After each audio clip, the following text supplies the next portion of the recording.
सर्वप्रथम सर्वांना नमस्कार. प्रभाग क्रमांक 5 मध्ये आता परिस्थिती भारतीय जनता पक्षासाठी आणि श्री गणेशजी नाईक साहेबांच्या सर्व उमेदवारांसाठी अतिशय पोषक आहे. कारण जे उमेदवार चारही ठिकाणी दिलेले आहेत म्हणजे प्रभाग क्रमांक 5 अ ब क ड हे फार सुज्ञ, वैचारिक आणि ज्यांची जनमानसात चांगली प्रतिमा आहे असे चारही उमेदवार दिलेले आहेत, ज्यांनी आपल्या कामाने समाजामध्ये एक उंची गाठलेली आहे. तर असे हे चारही उमेदवार आहेत. प्रभाग क्रमांक 5 अ च्या सर्वप्रथम उमेदवार सौ रेश्मा मडवी, त्यांचे पती राजेश मडवी. हे दाम्पत्य तुम्हाला दिसेल की गेली कित्येक वर्ष म्हणजे जवळपास मी म्हणेन की गेली 10 वर्ष हे सतत सामाजिक सेवेत आहेत.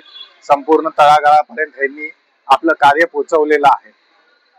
सो त्यांना संधी मिळाली आहे 5 अ मधून. 5 ब मधून सौ राजश्री बंडू केनी आहेत. बंडू दादा आणि राजश्री ताई या आमच्यासाठी घरातल्या सारख्या आहेत. त्यांचं कार्य बोलाल तर आधीपासूनच त्यांनी वैद्यकीय मदत कक्ष सर्वात प्रथम सुरुवात केली.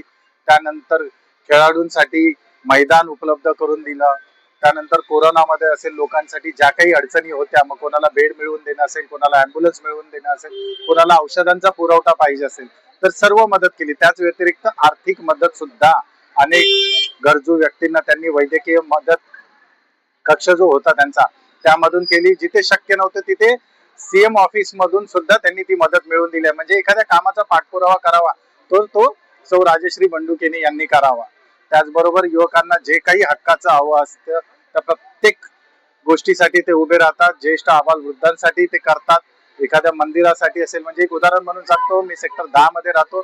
तिथे जे श्री स्वामी समर्थांचा मठ आहे, महाराजांचा मठ आहे, त्या महाराजांच्या मठासाठी त्यांनी अहोरात्र मेहनत केली आणि त्यासाठी त्यांनी भरघोस अशी स्वतःच्या खिशातून निधी सुद्धा दिलाय. कारण तो मठ सुशोभीकरण करायचा होता, त्याचा एक प्रकारे नवीन स्थापत्य निर्माण करायचं होतं. त्यामुळे सर्व प्रकारचं धार्मिक असेल, राजकीय असेल, सामाजिक असेल, शैक्षणिक असेल किंवा क्रीडा आणि सांस्कृतिक असेल, सर्व क्षेत्रात त्यांनी अतिशय उल्लेखनीय काम केलंय.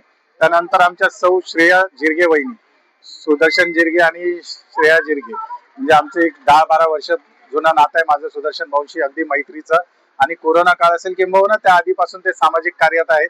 त्यांच्याबद्दल विशेष काय सांगण्याची गरज नाहीये. सेक्टर 6, 7, 5 मध्ये त्यांच्या कामाचा आवाका सगळ्यांनी पाहिलेला आहे आणि त्या सुद्धा अतिशय भरघोस मतांनी यावेळी निवडून येणार आहेत, जाईंट किलर ठरणार आहेत. आणि सगळ्यात नंतर आमच्या या पॅनलचे प्रमुख आणि प्रभाग क्रमांक 5 ड चे उमेदवार श्री अशोक पाटील. गेली 3 वर्ष सेक्टर 14, 15 आणि 16च्या सर्व नागरिकांनी त्यांना का निवडून दिलं हे तुम्ही त्यांच्या प्रभागात या, तिथली सामाजिक कामं बघा, त्यांची बांधिलकी बघा, त्यांचं घराघरातलं नातं बघा, तुम्हाला लक्षात येईल. सेक्टर 14-15चा जॉगिंग ट्रॅक असेल, आज दुर्दैवाने आपल्या ज्या कन्स्ट्रक्शनमुळे, नवीन इन्फ्रास्ट्रक्चर आणि नवीन पुलामुळे जरी तो जॉगिंग ट्रॅक आज तिथे नसला तरी सर्व ऐरोलीकरांनी त्या जॉगिंग ट्रॅकचा लाभ घेतलाय. नक्षत्र उद्यान असेल किंवा सेक्टर मधली सर्व कामं असतील, ड्रेनेज, गटर, मीटर, वॉटरच्या फार पलीकडे जाऊन केलेली ही सर्व कामं आणि इतर सर्व नागरिकांना केलेली मदत ही सर्व परिचित आहेत. त्यामुळे अशोक पाटील साहेब हे अनुभवी आहेत. त्यांचं सभागृहातलं कामकाज तुम्ही बघू शकता आणि जनमानसातलं सुद्धा बघू शकता आणि म्हणूनच ते या पॅनलचे प्रमुख सुद्धा आहेत.